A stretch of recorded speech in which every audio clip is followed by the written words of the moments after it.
You're right on time for Hope TV Newswatch on this 14th day of January 2025. A very good evening to you, wherever you're watching us from, and welcome to the broadcast. My name is Kennedy Kimani, and standing for us tonight is Boniface Moridi. We begin with the National Assembly Committee on Appointments, chaired by the National Assembly Speaker Moses Wetangula, has conducted approval hearings for three nominees proposed by President William Ruto for Cabinet Secretary positions. The nominees, Mutai Kagwe, CS nominee for Agriculture and Livestock Development, Lee Kinyanjui, CS nominee for Trade, Industry and Cooperatives, and William Kabogo, CS nominee for ICT and Digital Economy. Our reporter, Dolly Murigi begins our bulletin with the following report. The productivity that we are saying we have increased, whether it's sugar. Former President Uhuru Kenyatta's allies, including Mutai Kagwe, Lee Kinyanjui, and former Kiambu Governor William Kabogo, have appeared before members of parliament today for the vetting process for cabinet positions. Kagwe, who previously served as a health cabinet secretary under retired President Uhuru Kenyatta, has made a strong commitment to confront the entrenched cartels within the ministry. He says that these cartels have derailed progress and have been responsible for the ousting of previous cabinet secretaries. Kagwe has expressed confidence in his capability to tackle these challenges effectively. That cartels fight back. Cartels will fight back.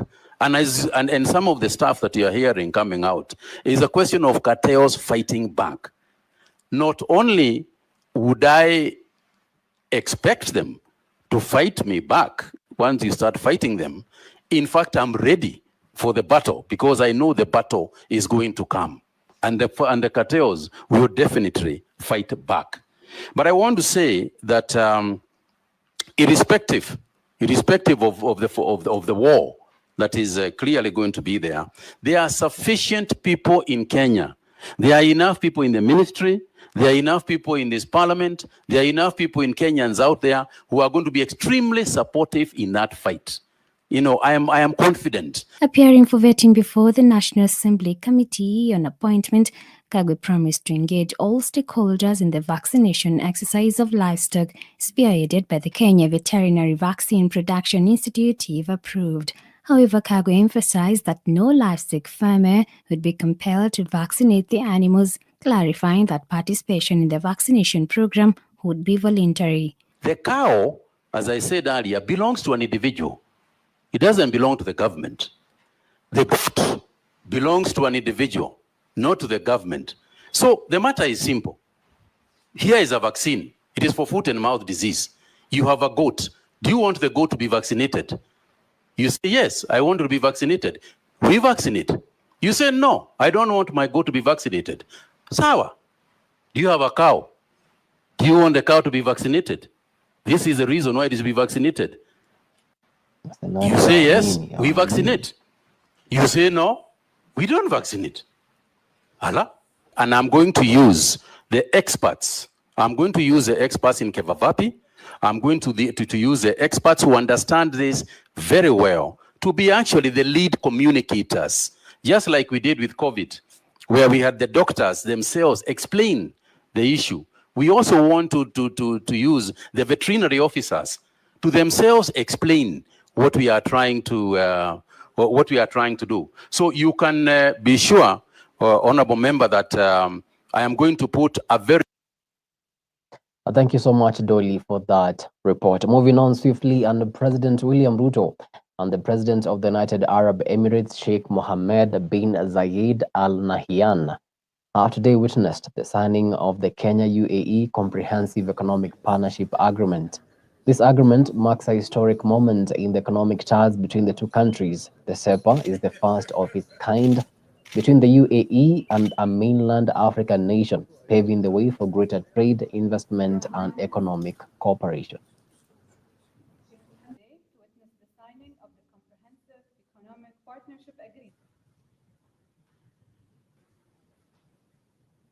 Deputy President Professor Kithure Kindiki has urged government critics to express their views respectfully and not through insults. Speaking in Njukini, Taveta County, where he issued land title deeds, Kindiki emphasized that while citizens have the right to criticize the government, they must do so in an acceptable manner. Ni wakosoaji wa serikali. Sisi tunatambua ya kuwa na maoni tofauti na maoni ya wale wako kwa serikali, lakini haimaanishi ya kwamba kutoa maoni ni lazima hadhi na heshima ya taifa letu la Kenya. Mimi naomba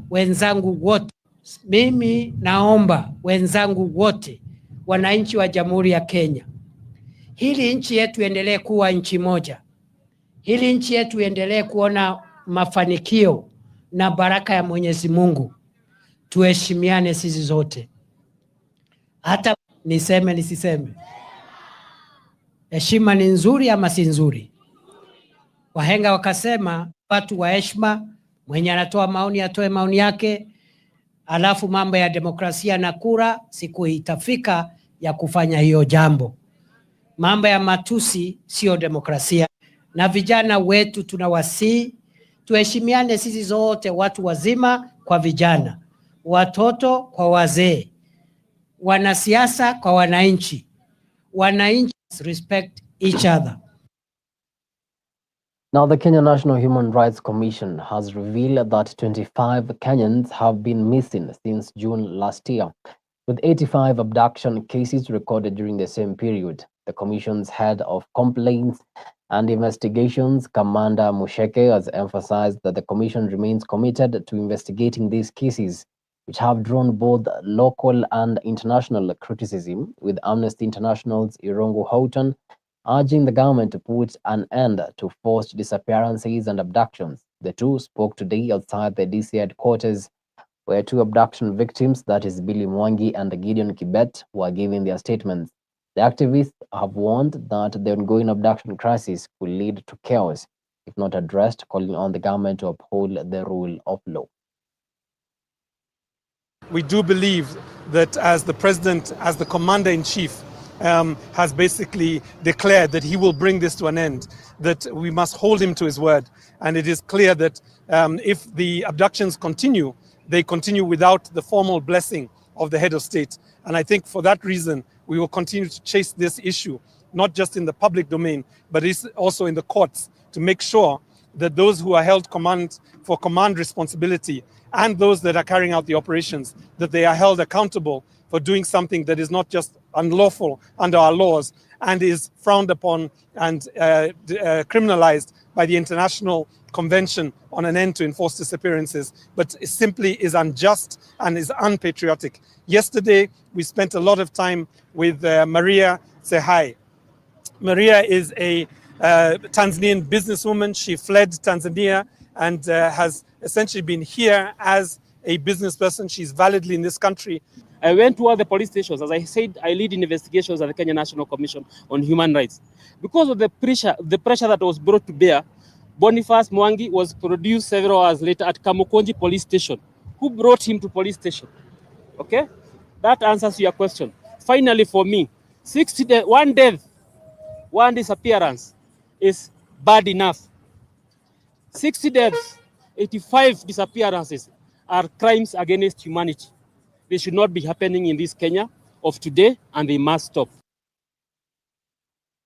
Away from that, and a city car dealer, Khalif Cairo, has been released on a cash bail of 1 million shillings for each of 2 criminal cases after spending 3 days in custody. He is accused of defrauding clients of over 5 million shillings by falsely promising to facilitate the purchase of vehicles. The total bail amounts to 2 million shillings.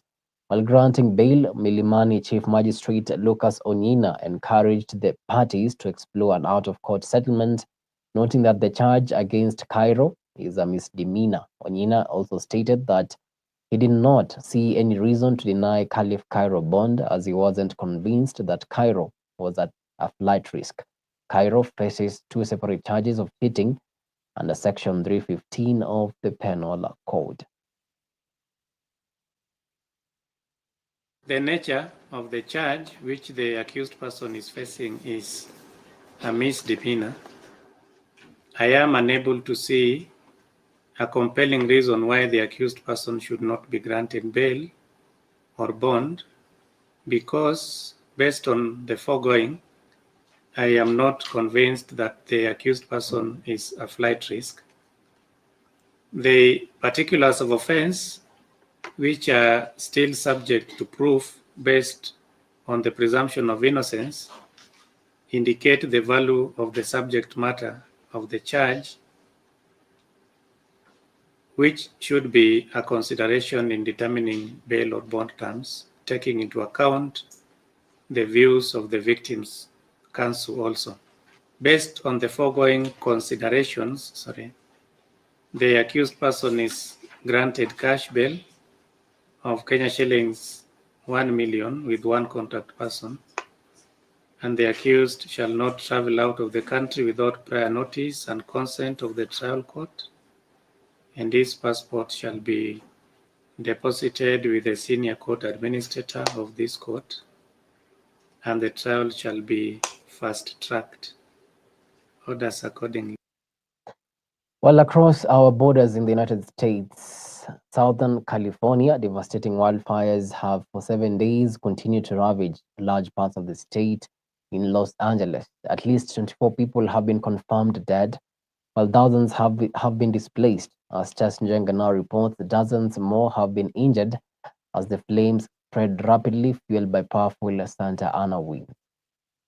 It is now a week since the apocalyptic wildfires broke out in the United States, Southern California, LA, in the Hollywood Hills near the world-famous Hollywood sign. Firefighters have been working around the clock, battling fierce conditions as the wind gusts intensify, making their efforts even more perilous. As the fire spreads across Southern California, thousands of residents have been forced to flee their homes. The damage has been catastrophic. More than 12,000 structures have been destroyed, leaving thousands without homes. Emergency shelters are stretched to the limits as evacuees search for temporary housing. Los Angeles has declared a state of emergency as millions of people in California are under a red flag warning, meaning there is an extreme fire danger. Celebrities are among those fleeing the affluent Pacific Palisades neighborhood in Los Angeles. The Palisades fire has destroyed more than 23,000 acres and is only 14% contained. In the face of these devastating fires, many homeowners are resorting to extraordinary measures in a desperate attempt to protect and save their property. Authorities have urged residents to remain vigilant as the Santa Ana winds are expected to intensify overnight, further fueling the flames. They're identifying cause and origin for each of these separate fires.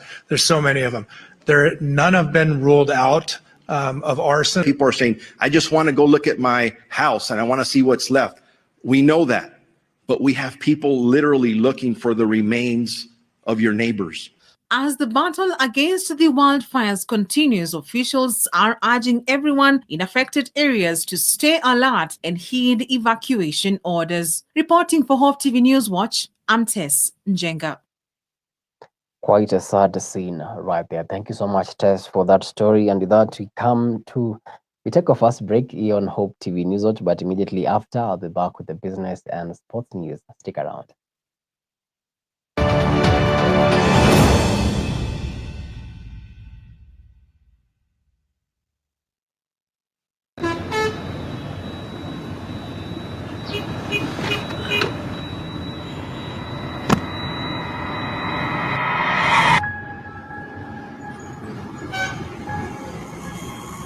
Rafiki soul is the promise of a hand that reaches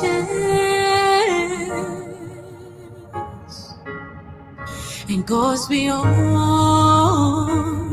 what angaza tumaini kote.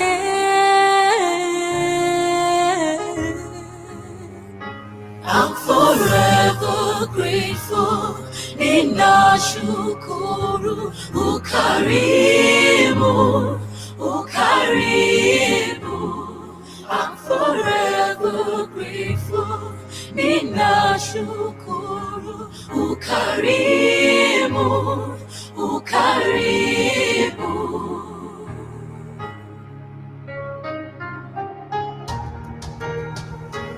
speaking slow is a promise of our hand that reaches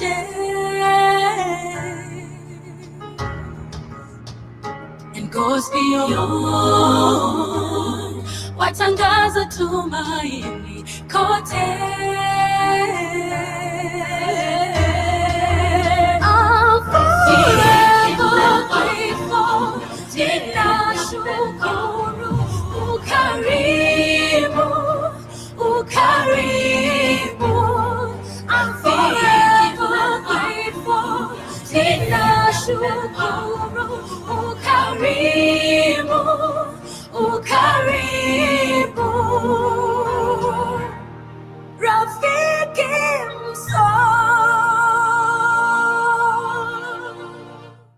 Friends of Hope, keeping hope alive.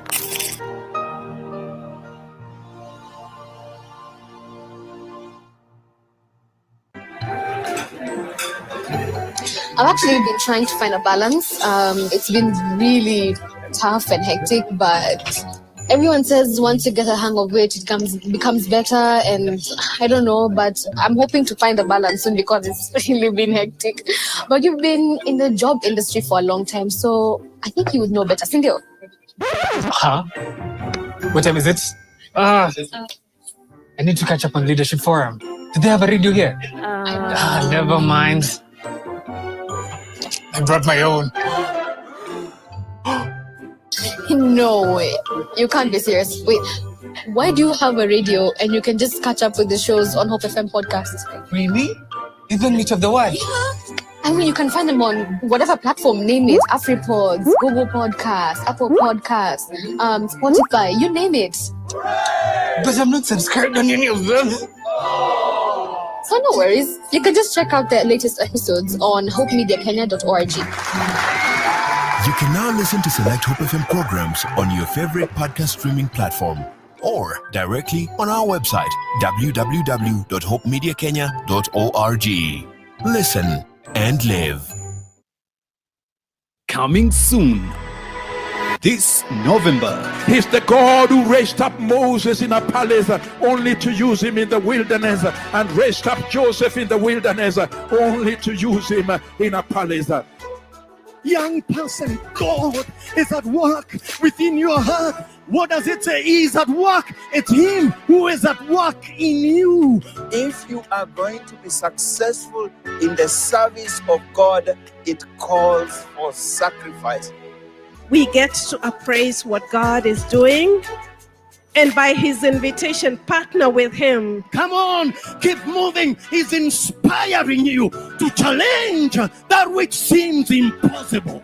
What he would require of us is to declare, send me Lord, regardless of our background. Only on Hope TV.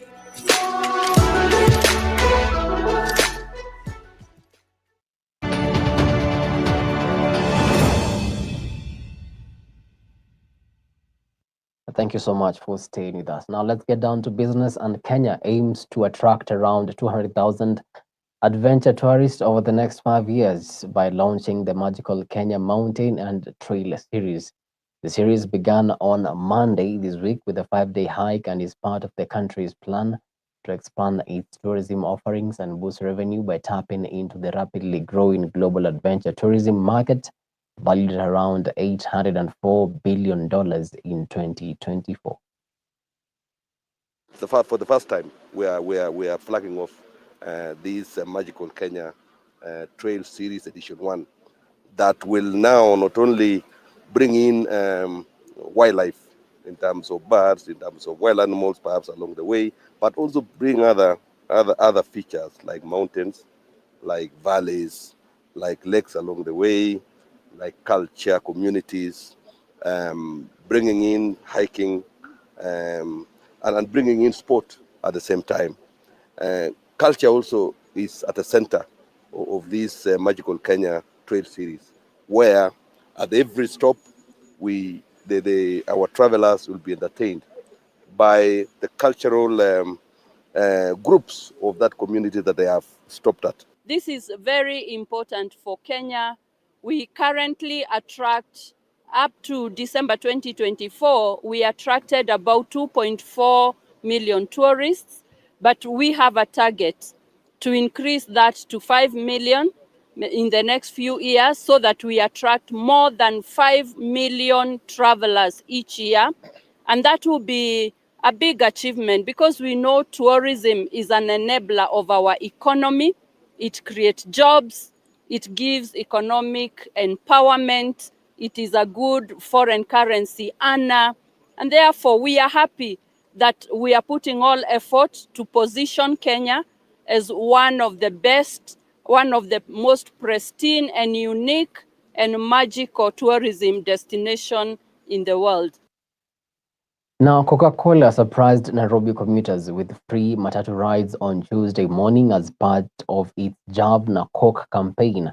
Starting at 6 a.m., passengers at Ngara stage were offered free rides to over 10 destinations, including Westlands, Odhiru, Kangemi, Limuru, and Wangige, after purchasing a Coke for just 20 bob in a returnable bottle. This initiative brought relief to many commuters, especially during the financial tough January period.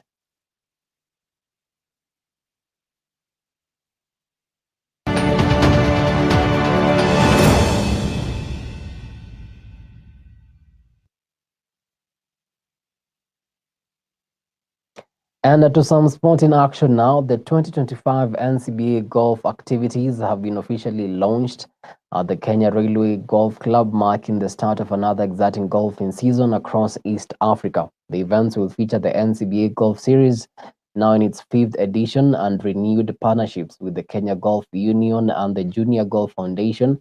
For the first time, NCBA has also teamed up with the Professional Golfers of Kenya. These collaborations aim to strengthen golf at all levels, from juniors to professionals, and help build a sustainable framework for the sport's development.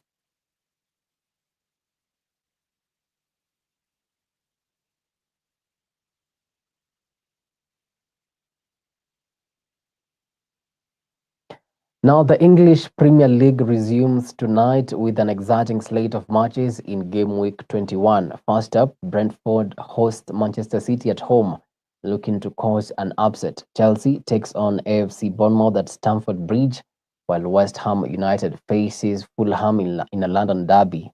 Finally, Nottingham Forest will battle Liverpool in a late kickoff at 11:30 p.m. East African time.